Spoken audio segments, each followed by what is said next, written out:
Hello everybody, welcome back to Hard Reset Info channel. In today's video, I'll show you how to easily change the right paddle keybind on your Logitech G Pro racing wheel.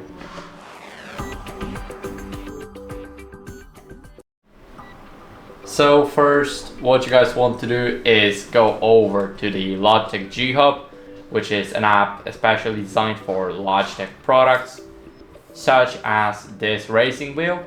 Now let's go over and click the Pro.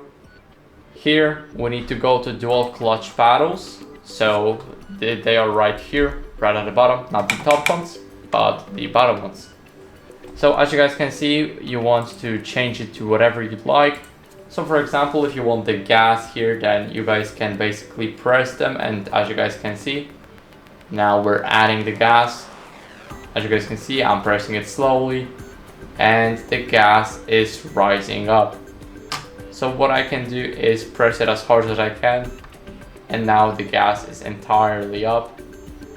So that's basically how you guys can change it. I hope this video helped you, and if it did, then leave a like, sub and a comment, and I'll see you in the next one.